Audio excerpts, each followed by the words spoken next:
Taking a look now at our herb selection and formula in our viral infections, chronic and viral infections section. We've got a pretty big formula here, and we'll talk about, obviously that's what I'm going to talk about, why some of the herbs that are in here, and we'll actually probably come up with a more generic viral infection combo as we go through it. So remember, if you didn't remember from the first video, remember that this was a formula that was for Hep B. And that's going to be important because some of the herbs that are in here, Bupleurum, Schizandra, and milk thistle, are specific for, what do these all have in common? These all treat the liver. So hepatitis, of course, is a condition of the liver. So what we'll probably do is actually remove these as we build a bigger formula. So Schizandra and milk thistle, as I'm sure you know, are specifically hepatoprotective, which is exactly why we see them in a HEP formula. In a HEP formula, of course, we know we have damage to the liver. That's pretty much what characterizes the condition. And so adding in hepatoprotectives is critical. If you do not have a condition of Hep B, then you do not need hepatoprotective. Remember that hepatoprotective really is, as the name implies, hepato, liver, protective.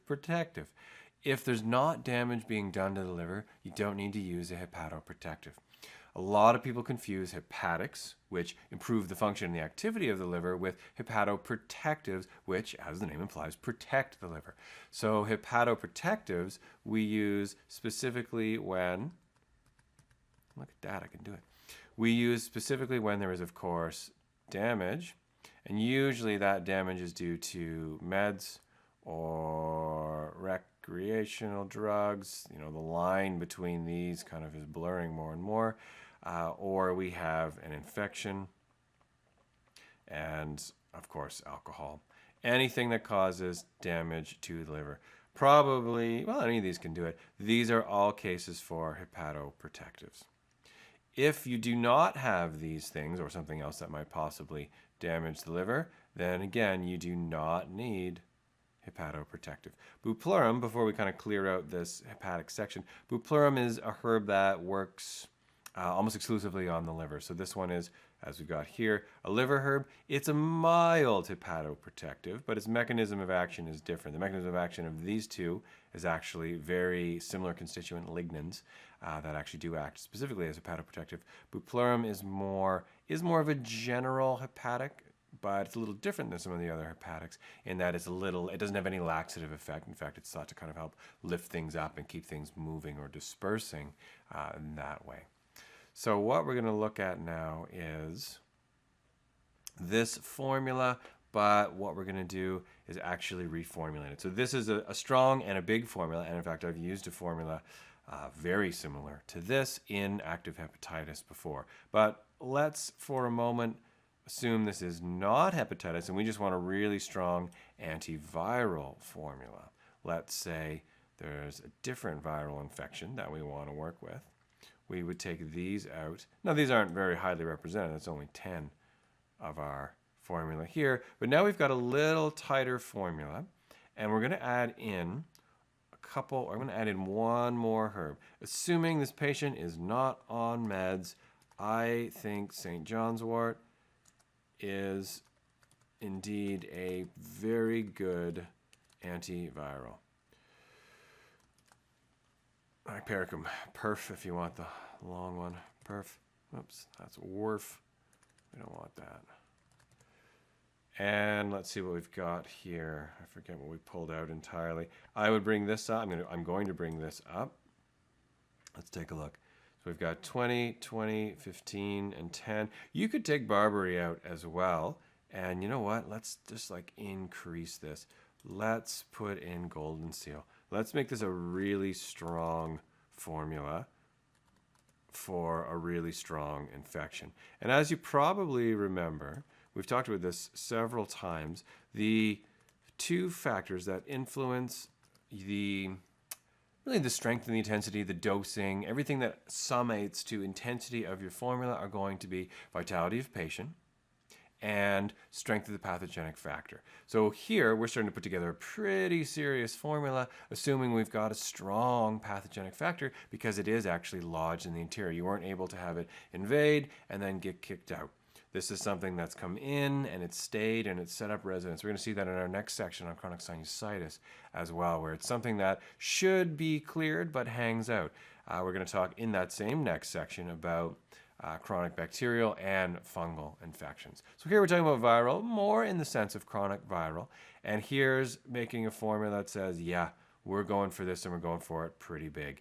I'm going to actually redo a lot of these ratios. Even this still looks a little bit too much for me in terms of number of herbs, but we've got ourselves a strong one. Let's put licorice. I would put licorice at least at 15. We might move these again. This is, we're kind of doing it live right here, but this is how you build a formula. You look at it. So this is what I would do. 1, 2, 3, 4, 5, 6, 7 herbs in our formula. Okay, what does that roughly mean in terms of how we should proportion these? So let's take a look. And then often what you'll do is just kind of say like, okay, compared to the other herbs, how do I want them represented? And then one of the more challenging parts is you have to remember, compared to their therapeutic dose, where do I want this to fall? So sometimes with some very strong antimicrobials, we actually don't need very much. If we wanted clove in this formula, which we certainly could put in if we wanted, we actually don't need very much because of its high potency. And same thing, golden seal is so strong that 10, probably enough. So we've got 55, 65, give us another 30, that's going to give us 95. So we've got 10 too many. Let's see if we can trim it. This is what I would choose to do. Again, we're kind of doing this live. I would say, you know what? Let's make both of these 15 then. And we're going to take a look. So this now, very different than what we started with, but this is a strong antiviral formula. Let's actually take a look here. So really, every herb in here is all of these up to here are antiviral. And that's pretty impressive, right? Because that means 85% of our formula is focused on the antiviral action. Now what's fun is we've got a host of different actions and mechanisms of action in here. So I would actually say none of these are really specifically the same. OSHA, yeah, really, wow, that's actually, I'd never really looked at that before. But our mechanism of action, so our constituents here are actually very different. These are all different, which is probably all the more reason to increase, to make sure, try to ensure therapeutic dose. And is there going to be synergy? Sure there is. We've talked about it in several places. This is a beautiful example of synergy of action through different mechanisms of action. And I'm not going to go through all the constituents because that would take a little bit while. We'll highlight them probably as we do our single herbs, but we've got really pretty different mechanisms of action. What is an outlier in this formula is our Panax-Q. This one is immune stimulating, as we've talked about. Now, I would still argue in favor of leaving it in, but if you wanted to, you could kick it out and you could say, all right, this is going to be, this is actually the symbol for tincture. It's a symbol for a whole bunch of things, but I see it often as tincture. This as tincture, immune stimulant as decoction. It should be a C, decoction, and here you would go Panax-Q plus astragalus, and I would probably add in turkey tail. This one seems to specifically have antiviral and immune properties. Turkey tail, very abundant, which is nice, but starting to get some pretty good attention. Turkey tail, not actual turkey. And I always like a Ganoderma in there. I just do. The research is good on Ganoderma, and I do believe it has some benefit. But I will write Ganoderma species. I do not think it has to be lucidum. I actually use them interchangeably. They're not exactly the same, but in terms of the medicinal properties, the research and my experience suggests I think they're interchangeable. That's just opinion. Okay, so that's the formula that we were looking at here. It's strong. So I've just finished saying not optimal as tincture, but I said above, oh, you could use those as tincture. Why would I say that? And this is mostly due to dose. Now that, of course, was written for our previous formula, so that, some of that's going to change as well. But these are herbs that we want a high dose. If I were looking at this combo, truthfully, if we wanted to hit therapeutic dose, we're probably looking at 3 tablespoons per day. Because this is a chronic infection, assuming it's a strong chronic infection, that might be a little too much. 3 tablespoons a day equals 45 milliliters of tincture. Wow, that's too much for most people to be comfortable with. It also might get expensive. Here's your problem. Here's your choice.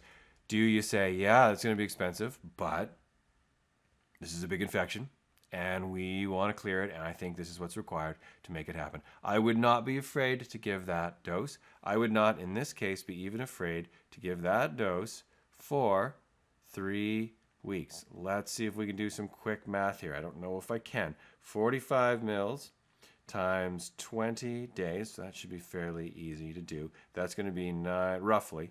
So roughly, and this is all you really have to do, because you're going to then round it to bottle sizes. So I can just look at that. Okay, give or take, roughly 900. So that means we would have to give 1,000 mils. So 1 liter of tincture.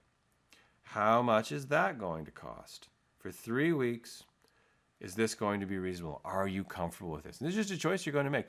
1,000 mils, if you, depending on how you do it, but your cost as a practitioner would probably be, your cost that you would probably pay for this would probably be about 120. Average per patient would probably be, depending, I don't know how you want to mark your things up, but I would say probably about the going rate is around 145.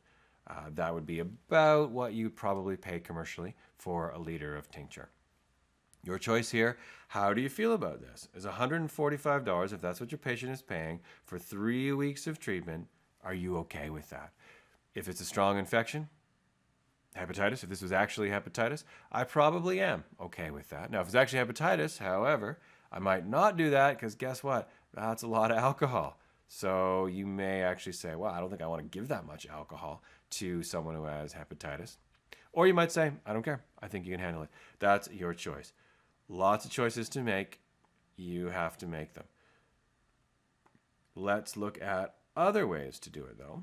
Now, the nice thing about all of these, so we added St. John's wort here, which, unlike the other herbs, is a, well, leaf or flowers. Let's actually just erase that, and let's say, it's probably better to say it is aerial parts. And that's all we really need to know, because if it's aerial, that means it's going to be what we call a late add.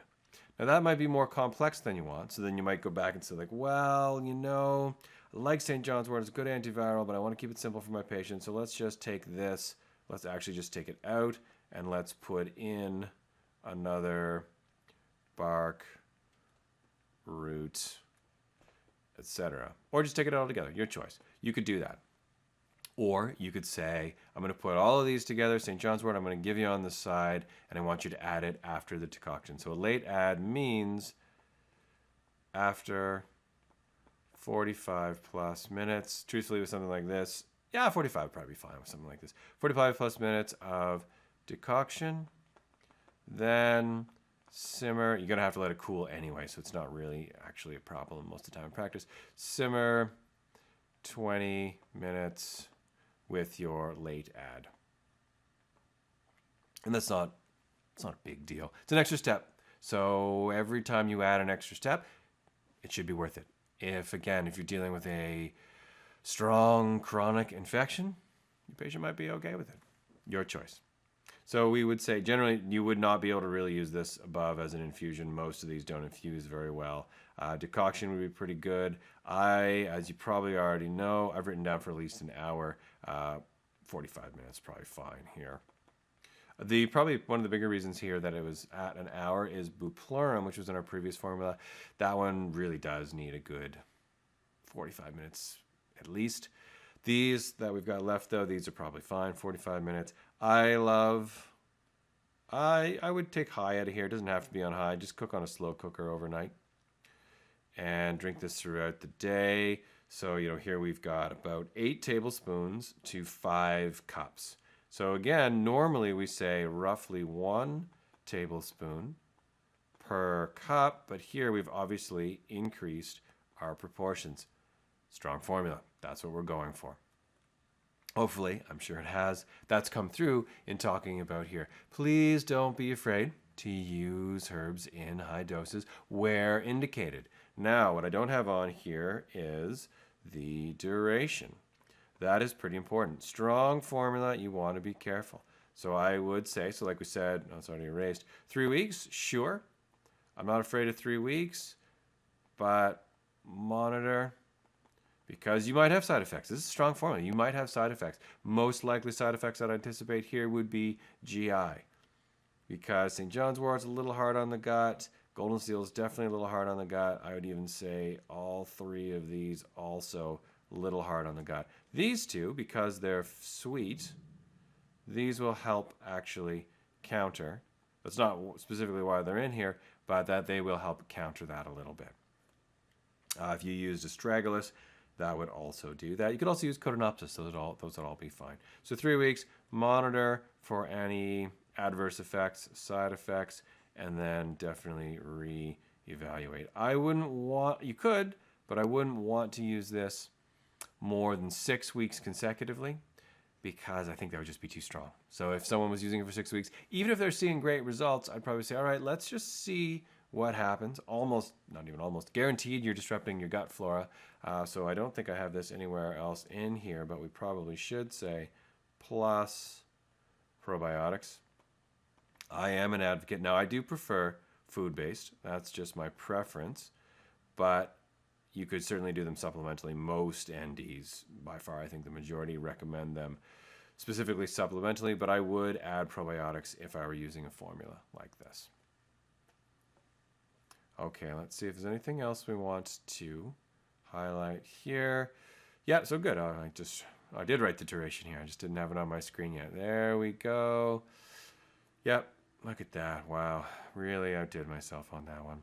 No specific herb-drug interactions are anticipated with this formula. Yeah, so this is quite good. But many of the herbs are potent, and you just want to be a little bit careful. If someone's on meds, that changes, because we added to our formula a herb that we do know causes interactions, and that is our old buddy St. John's wort.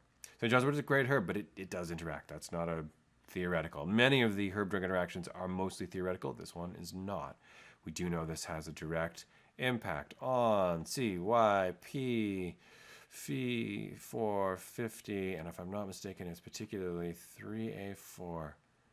I think that is correct. It doesn't really matter, though. Most of the time, we just like to say that to show off. Use all these acronyms and all these numbers and letters. We know it interacts. That's real. So now we do have an interaction with the formula that we built. Otherwise, the previous formula, not too much of a problem. But I would, anytime you're using a strong formula, just review your meds. Just review your meds, especially the ones that have, as you've seen many times, narrow therapeutic index.